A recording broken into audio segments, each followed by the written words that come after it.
afternoon, everyone. Welcome to the Adventure and Mystery Book Club on this President's Day. So glad you could join me for today's reading if you are watching us live. And if not, then I hope you enjoy it anyway. We are reading, you can't see, we're reading Captain Blood. There's no interesting cover, I'm sorry, but look, it says Captain Blood right there. And we're going to be reading chapter 16 today.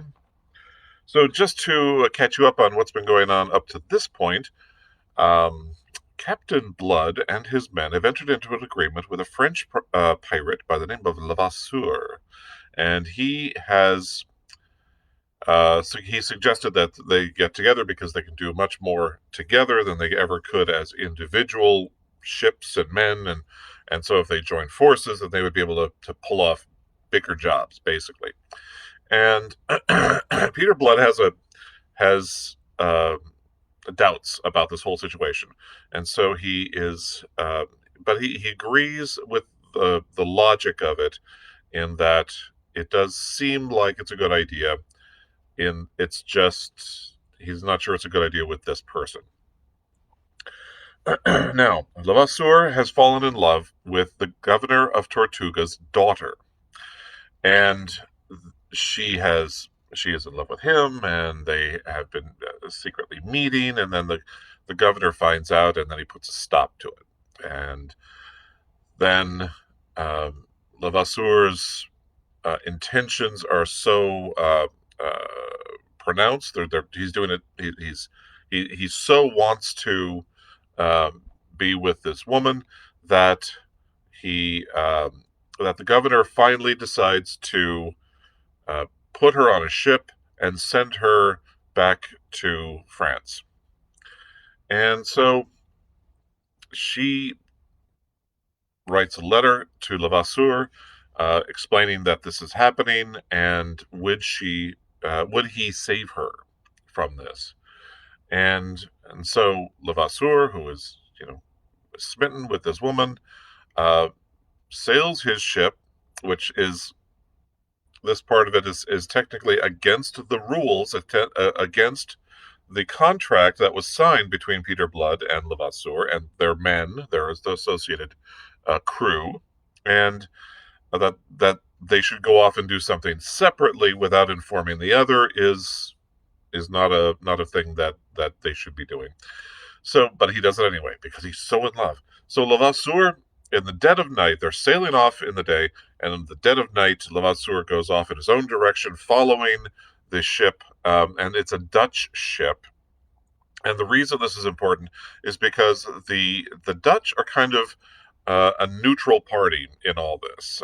There are French pirates and English pirates and Spanish pirates, and but the Dutch aren't really involved in any of this. They're kind of like Switzerland. They're not involved in any of these other events. So Levasseur catches up to the ship. They exchange cannon fire briefly, but in the end it is Levasseur who wins, and he gets on board the ship, and the captain immediately confronts him, and Levasseur kills him in cold blood right there. And the young lady and her brother, by the way, the daughter of the governor of Tortuga and her brother are both on board this ship, and they both witness this. And all of a sudden the woman thinks, oh my gosh, what have I got myself into? Maybe this man is not the heroic figure that I thought he was, but is in fact, well, clearly he's a murderer, because she just saw him murder somebody. And and the brother, of course, confronts him, and the brother is tied up, and when that doesn't stop him, of course they want him to go back to the governor of Tortuga, and they want to have him give them a bunch of money, a ransom, in order to get the son back, and of course the daughter he is going to marry. So they are trying to make a deal with the son, and the son says, no way, I'm not going to do that. And the Levasseur strikes him, punches him, just Um, and then he looks at his sister and he says, "See that? This is the kind of man he is.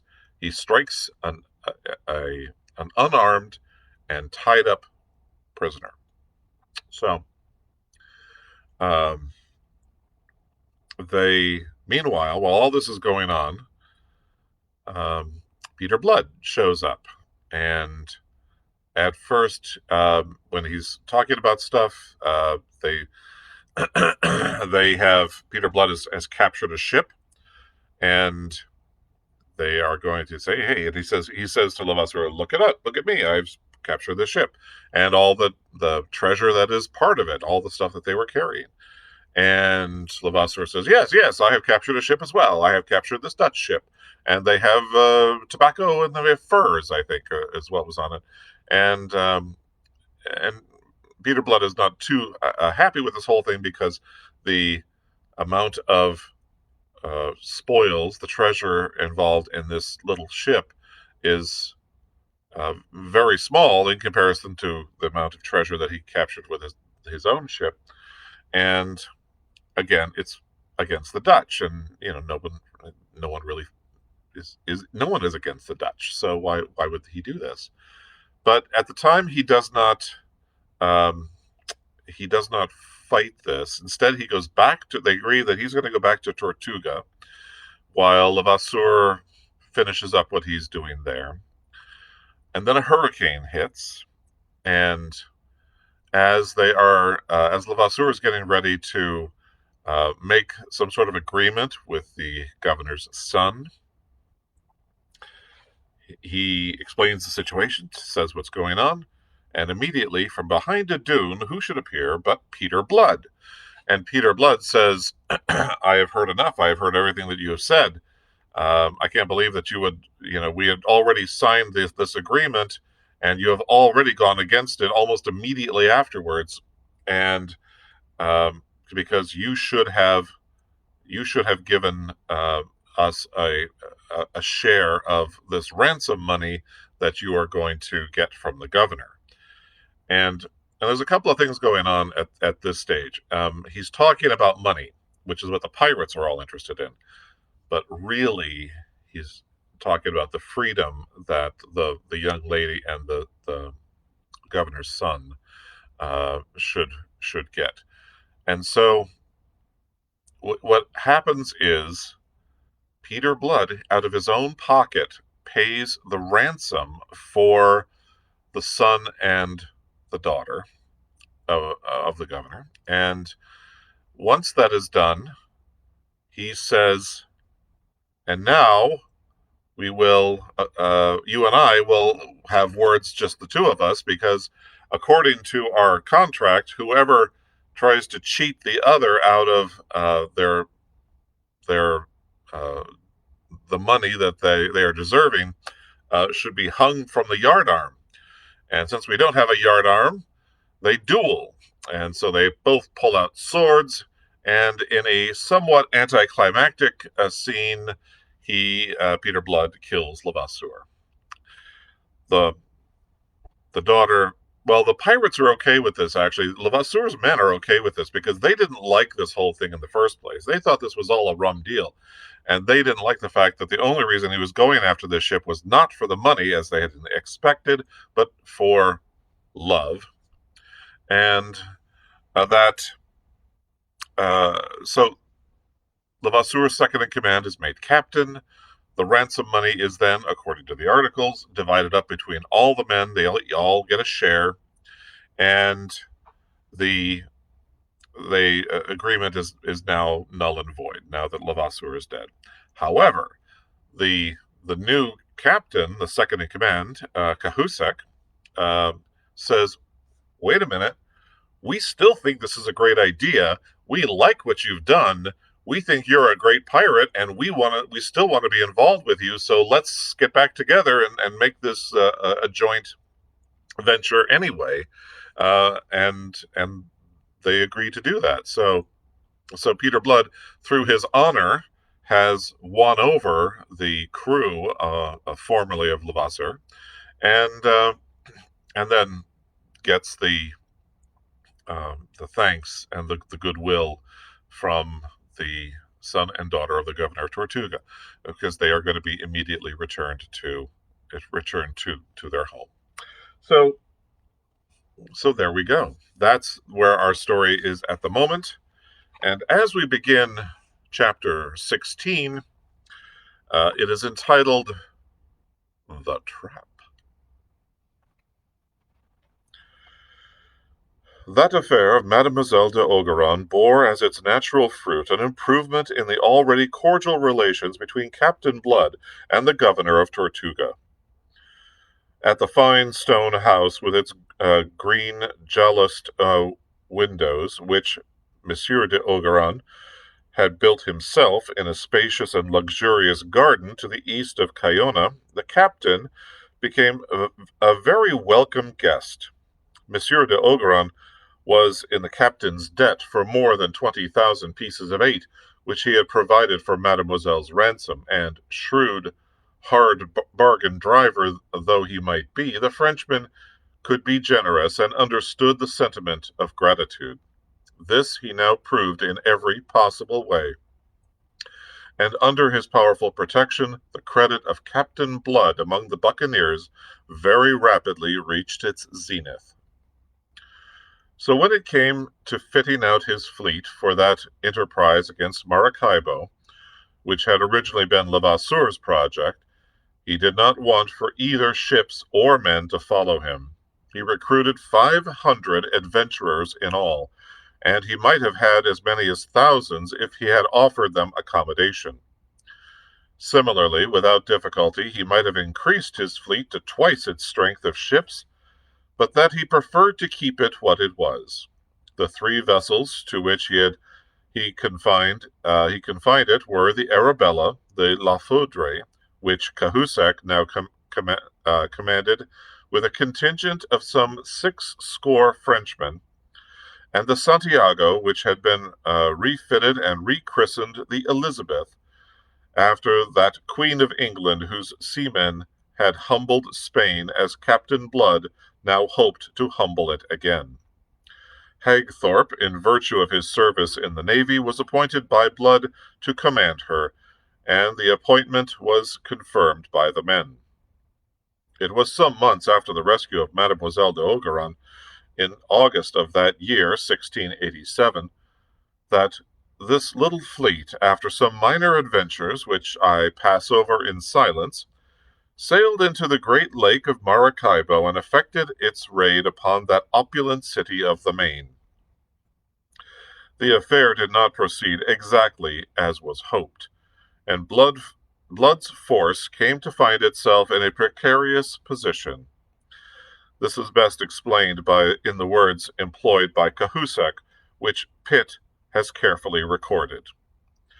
In the course of the altercation that broke out on the steps of the church of Nuestra Senora del Carmen, which Captain Blood had impiously appropriated for the purpose of a corps de garde. I have said already that he was a papist only when it suited him. The dispute was being conducted by Hagthorpe, Wolverstone, and Pitt on one side, and Cahusac, out of whose uneasiness it all arose, on the other. Behind them, in the sun-scorched dusty square, sparsely fringed by palms, whose fronds drooped listlessly in the quivering heat, surged a couple of hundred wild fellows belonging to both parties, their own excitement momentarily quelled so that they might listen to what passed among their leaders. Cahusac appeared to be having it all his own way, and he raised his harsh, querulous voice so that all might hear his truculent denunciation. He spoke, Pitt tells us, a dreadful kind of English, which the shipmaster, however, makes little attempt to reproduce. His dress was as discordant as his speech. It was of a kind to advertise his trade, and ludicrously in contrast with the sober garb of Hagthorpe and almost foppish daintiness of Jeremy Pitt.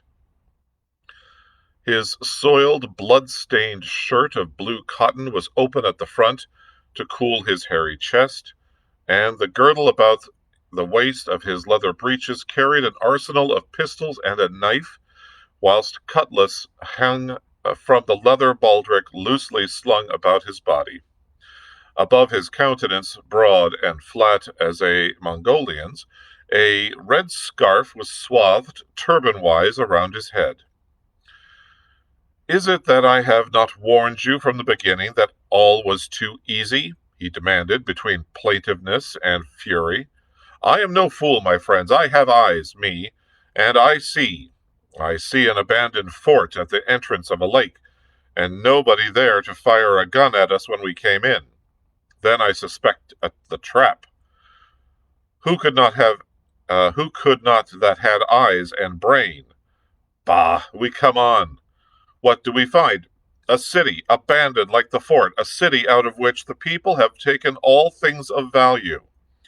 Again, I warn Captain Blood. It is a trap, I say. We are to come on, always to come on, without opposition, until we find that it is too late to go to sea again, that we cannot go back at all. But no one will listen to me. You all know so much more. Name of God, Captain Blood, he will go on, and we go on. We go to Gibraltar. True that at last, after a long time, we catch the deputy governor. True, we make him pay big ransom for Gibraltar. True, between that ransom and the loot, we return here with some 2,000 pieces of 8. But what is it in reality, will you tell me, or shall I tell you? It is a piece of cheese. A piece of cheese in a mousetrap, and we are the little mice. God damn. And the cats, oh, the cats, they wait for us. The cats are those 4 Spanish ships of war that have come meantime, and they wait for us outside the bottleneck of this lagoon. Mort de Dieu, that is what comes of the damned obstinacy of your fine Captain Blood. Wolverstone laughed. Cahusac exploded in fury. Ah, sang-Dieu, Turi's animal! You laugh? Tell me this. How do we get out again unless we accept the terms of Monsieur the Admiral of Spain? From the buccaneers at the foot of the steps came an angry rumble of approval. The single eye of that gigantic Wolverstone rolled terribly, and he clenched his great fists as if to strike the Frenchman who was exposing them to mutiny. But Cahusac was not daunted. The mood of the men enheartened him. You think perhaps this your Captain Blood is the good God, that he can make miracles, eh? He is ridiculous, you know, this Captain Blood, with his grand air and his... He checked. Out of the church at that moment, grand air and all, sauntered Peter Blood. With him came a tough, long-legged French sea-wolf named Iberville, who, though still young, had already won fame as a privateer commander before the loss of his own ship had driven him to take service under Blood. The captain advanced towards that disputing group, leaning lightly upon his long ebony cane, his face shaded by a broad-plumed hat.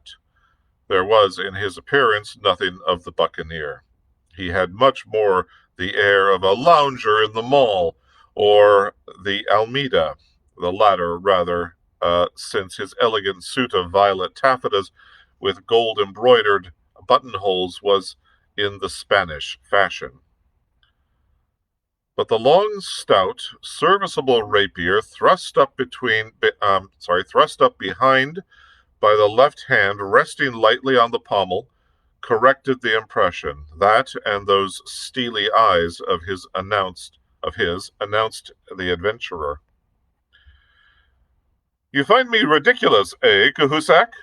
He said, as he came to a halt before the Breton, whose anger seemed already to have gone out of him. What, then, must I find you? He spoke quietly, almost wearily.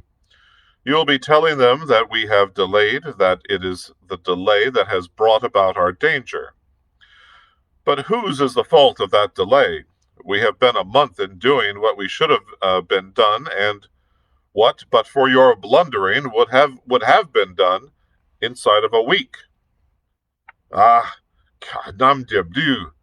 What was it my fault that was it anyone else's fault that you ran your ship La Foudre aground on the shoal in the middle of the lake? You would not be piloted. You knew your way. You took no soundings even. The result was that we lost 3 precious days in getting canoes to bring off your men and your gear. Those 3 days gave the folk at Gibraltar not only time to hear of our coming, but time in which to get away. After that, and because of it, we had to follow the governor to his infernal island fortress. And a fortnight and the best part of 100 lives were lost in reducing it.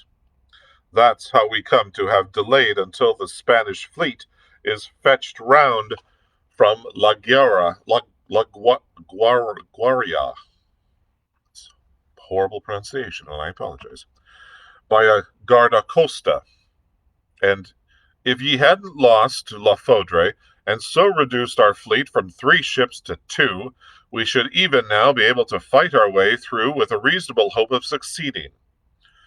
Yet you think it is for you to come hectoring here, upbraiding us for a situation that is just the result of your own ineptitude. He spoke with a restraint which I trust you will agree was admirable, when I tell you that the Spanish fleet guarding the bottleneck exit of the great lake of Maracaibo, and awaiting there the coming forth of Captain Blood with a calm confidence based upon its overwhelming strength, was commanded by his implacable enemy, Don Miguel de Espinosa y Valdez, the Admiral of Spain. In addition to his duty to his country, the Admiral had, as you know, a further personal incentive arising out of that business aboard the Encarnacion a year ago, and the death of his brother Don Diego.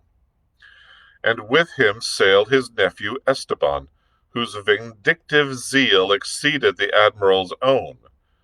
Yet, knowing all this, Captain Blood could preserve his calm in reproving the cowardly frenzy of one for whom the situation had not half the peril with which it was fraught for himself. He turned from Cahusac to address the mob of buccaneers who had surged nearer to hear him, for he had not troubled to raise his voice. I hope that will correct some of the misapprehension that appears to have been disturbing you, said he. There is no one who can come of talking of what's past and what's done, cried Cahusac, more sullen now than truculent. Whereupon Wolverstone laughed, a laugh that was like the neighing of a horse. The question is, what are we to do now? Sure, now there's no question at all, said Captain Blood. The Spanish admiral, indeed, but there is, Cahusac insisted. Don Miguel, the Spanish admiral, have offered us safe passage to sea, if we will depart at once, do no damage to the town, release our prisoners, and surrender all that we took at Gibraltar. Captain Blood smiled quietly, knowing precisely how much Don Miguel's word was worth. It was Iberville who replied in manifest scorn of his compatriot, which argues that even at this disadvantage he has us. The Spanish admiral is still afraid of us. That can be only because he not know our real weakness, was the fierce retort. And, anyway, we must accept these terms. We have no choice. That is my opinion. Well, it's not mine now, said Captain Blood, so I've refused them. Refuse? Cahusac's broad face grew purple. A muttering from the men behind enheartened him. You have refused? You have refused already, and without consulting me? Your disagreement could have altered nothing. You'd been outvoted, for Hagthorpe here was entirely of my own mind. Still, he went on, if you and your own French followers wish to avail yourself of the Spaniards' terms, we shall not hinder you. Send one of your prisoners to announce it to the admiral. Don Miguel will welcome your decision, you may be sure. Cahusac glowered at him in silence for a moment. Then, having controlled himself, he asked in a concentrated voice, Precisely what answer have you make to the admiral? I have answered him that unless within 24 hours we have his parole to stand out to sea, ceasing to dispute our passage or hinder our departure, and a ransom of 50,000 pieces of eight for Maracaibo, we shall reduce this beautiful city to ashes, and therefore go out and destroy his fleet. The impudence of it left Cahusac speechless. But among the English buccaneers in the square, there were many who savored the audaciousness, humor of the trapped, dictating terms to the trappers. Laughter broke from them. It spread into a roar of acclamation, for bluff is a weapon dear to every adventurer. Presently, when they understood it, even Cahusac's French followers were carried off their feet by that wave of jocular enthusiasm, until in his truculent obstinacy Cahusac remained the only dissentient. He withdrew in mortification, nor was he to be mollified until the following day brought him his revenge. This came in the shape of a messenger from Don Miguel, with a letter in which the Spanish admiral solemnly vowed to God that since the pirates had refused his magnanimous offer to permit them to surrender with the honors of war, he would now await them at the mouth of the lake there to destroy them on their coming forth. He added that should they delay their departure, he would, so soon as he was reinforced by a fifth ship, the Santo Nino, on his way to join him from Lagaria, himself come inside and seek them at Maracaibo. This time Captain Blood was put out of temper. Trouble me no more, he snapped at Cahusac, who came growling to him again. Send word to Don Miguel that you have seceded from me. He'll give you safe conduct, devil a doubt. Then take one of the sloops, order your men aboard, and put to sea, and the devil go with you. Cahusac would certainly have adopted that course if only his men had been unanimous in the matter. They, however, were torn between greed and apprehension. If they went, they must abandon their share of the plunder, which was considerable, as well as the slaves and the other prisoners they had taken. If they did this, and Captain Blood should afterwards contrive to get away unscathed, and from their knowledge of his resourcefulness, the thing, however unlikely, need not be impossible, he must profit by that which they now relinquished. This was a contingency too bitter for contemplation. And so, in the end, despite all that Cahusac could say, the surrender was not to Don Miguel, but to Peter Blood.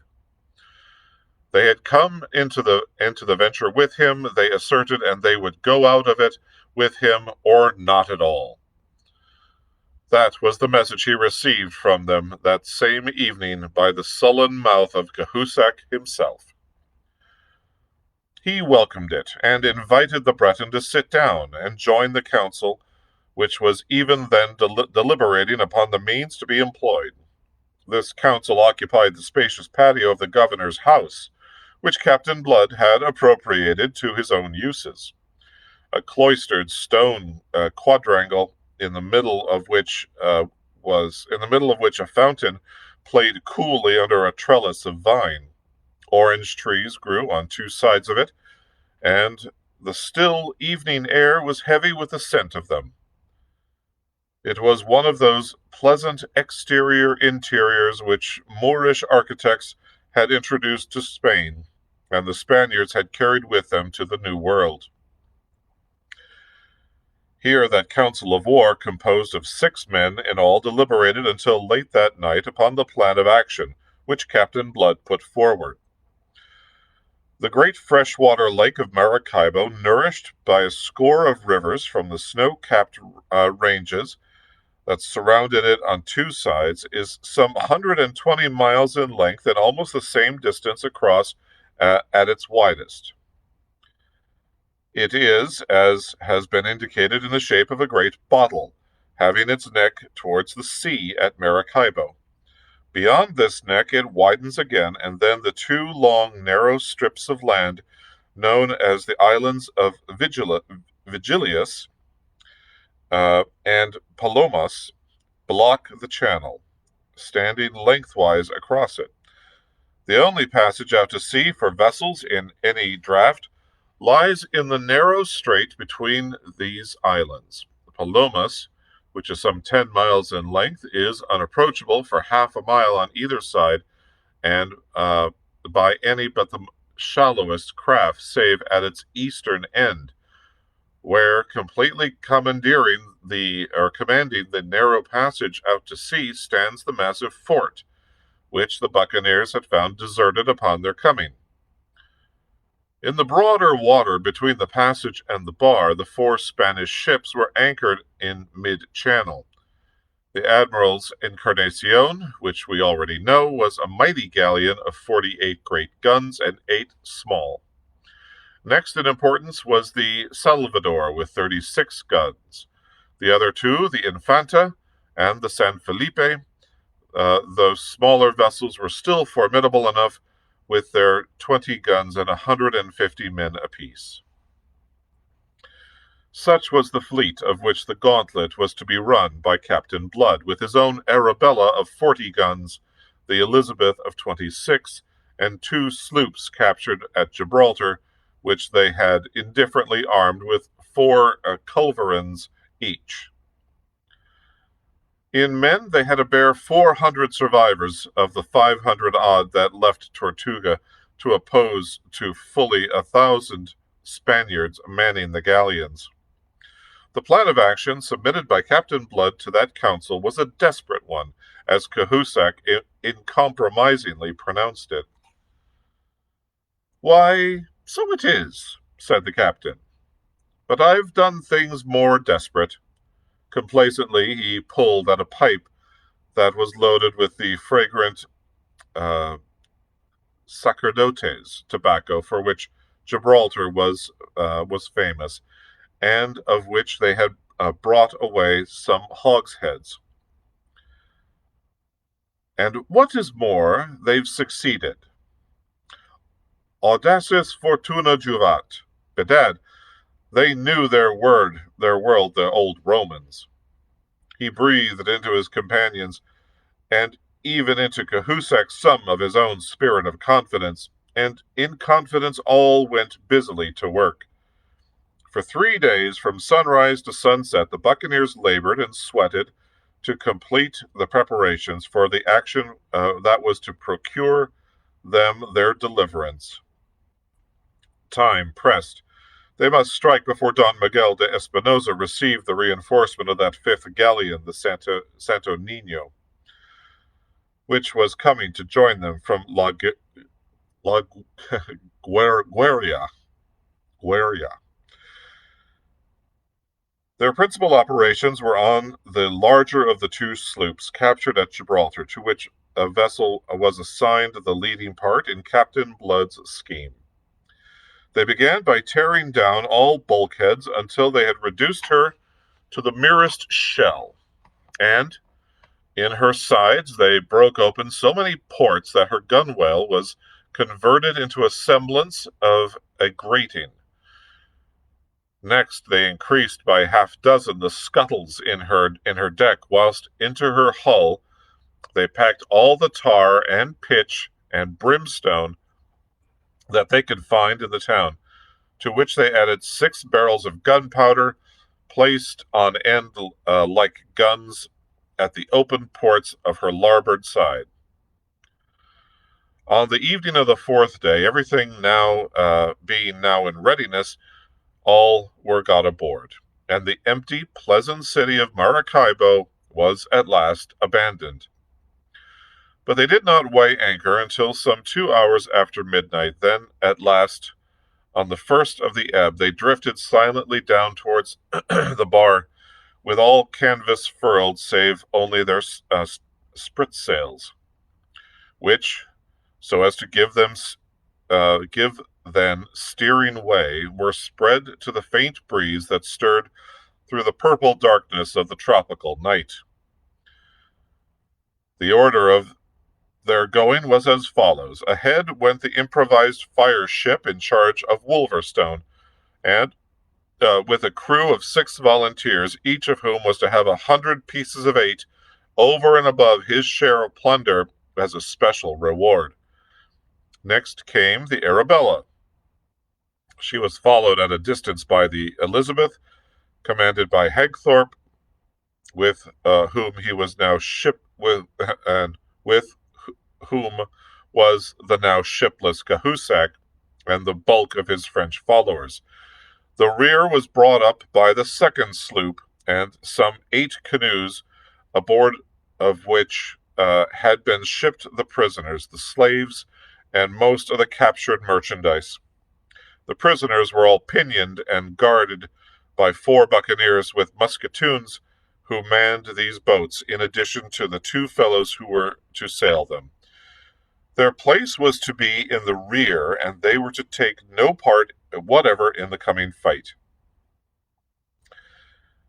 As the first glimmerings of opalescent dawn dissolved the darkness, the straining eyes of the buccaneers were able to make out the tall rigging of the Spanish vessels, riding at anchor less than a quarter of a mile ahead, entirely without suspicion as the Spaniards were, and rendered confident by their own overwhelming strength. It is unlikely that they used a vigilance keener than their careless habit. Certain it was that they did not sight Blood's fleet in that dim light until some time after Blood's fleet had sighted them.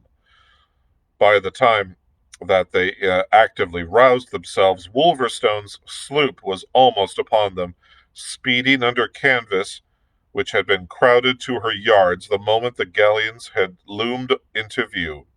Straight for the Admiral's great ship, the Encarnacion, did Wolverstone head the sloop. Then, lashing down the helm, he kindled from a match that hung readily lighted beside him a great torch of thickly plaited straw that had been steeped in bitumen. First it glowed, then, as he swung it round his head, it burst into flame, just as the slight vessel went crashing and bumping and scraping against the side of the flagship, whilst rigging became tangled with rigging, to the straining of the yards and snapping of spars overhead. His 6 men stood at their posts on the larboard side, stark naked, each armed with a grapnel, 4 of them on the gunwale, 2 of them aloft. At the moment of impact, these grapnels were slung to bind the Spaniard to them, those aloft being intended to complete and preserve the entanglement of the rigging. Aboard the rudely awakened galleon, all was confused, hurrying, scurrying, trumpeting, and shouting. At first there had been a desperately hurried attempt to get up the anchor, but this was abandoned as being already too late, and conceiving themselves on the point of being boarded, the Spaniards stood to arms to ward off the onslaught. Its slowness in coming intrigued them, being so different from the usual tactics of the buccaneers. Further intrigued were they by the sight of the gigantic Wolverstone, speeding naked along his deck, with a great flaming torch held high. Not until he had completed his work did they begin to suspect the truth, that he was lighting slow matches. And then one of their officers, rendered reckless by panic ordered a boarding party onto the sloop. The order came too late. Wolverstone had seen his 6 fellows drop overboard after the grapnels were fixed, and then had sped himself to the starboard gunwale. Excuse me.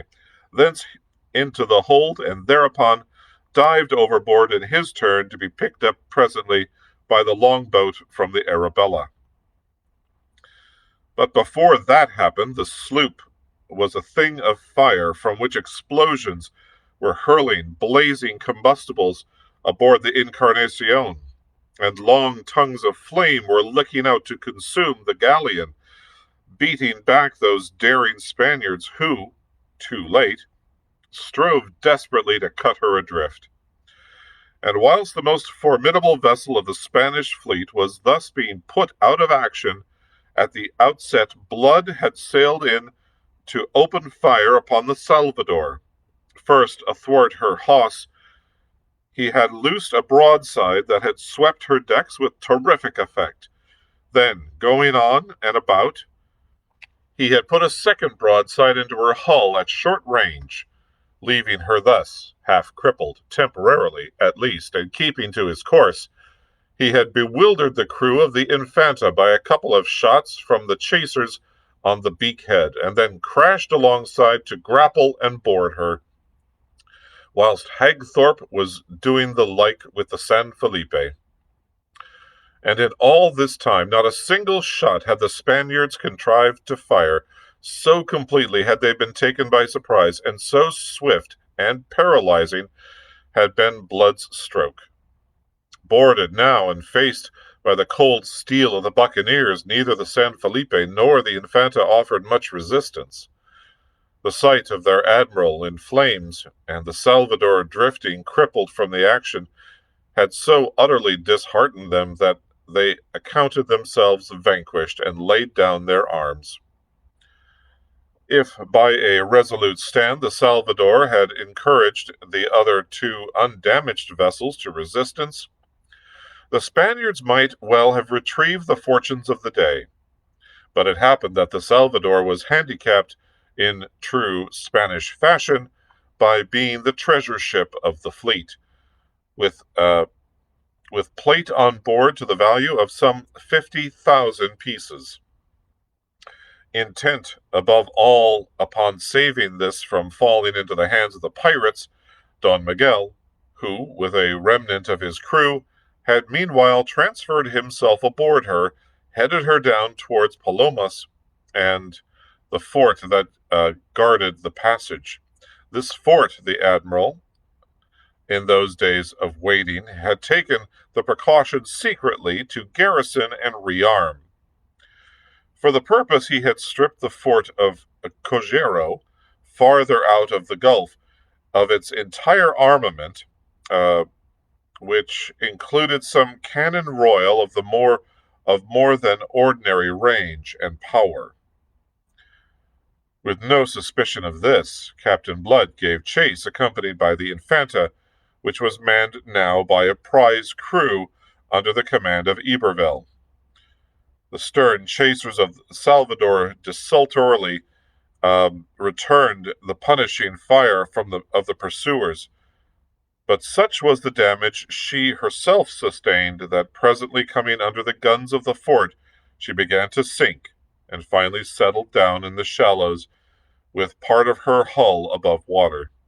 Thence, some in boats and some by swimming, the admiral got his crew ashore on Palomas as best he could. And then, just as Captain Blood accounted the victory won, and that his way out of the trap was to the open sea beyond the lake clear, the fort suddenly revealed its formidable and utterly unsuspected strength. With a roar of cannons royal proclaimed themselves, and the Arabella staggered under a blow that smashed her bulwarks at the waist and scattered death and confusion among the seamen gathered there. Had not Pitt, her master, himself seized the whipstaff and put the helm hard over to swing her sharply off to starboard, She must have suffered still worse from the second volley that followed fast upon the first. Meanwhile, it had fared even worse with the frailer Infanta. Although hit by one shot only, this had crushed her larboard timbers on the water line, starting a leak that must presently have filled her. But for the prompt action of the experienced Iberville in ordering her larboard guns to be flung overboard, thus lightened, and listing now to starboard, he fetched her about and went staggering after the retreating Arabella, followed by the fire of the fort, which did them, however, little further damage. Out of range at last they lay to, joined by the Elizabeth and the San Felipe, to consider their position. And that, my friends, is the end of chapter 16.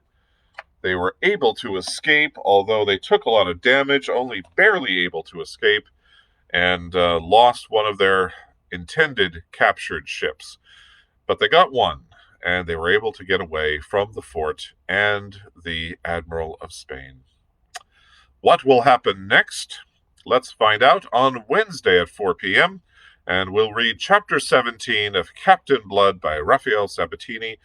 Thank you for joining me today. I hope you can join me again on Wednesday, and we will continue this exciting tale of old-timey piratry. Thank you, folks. We'll see you again. Take care now.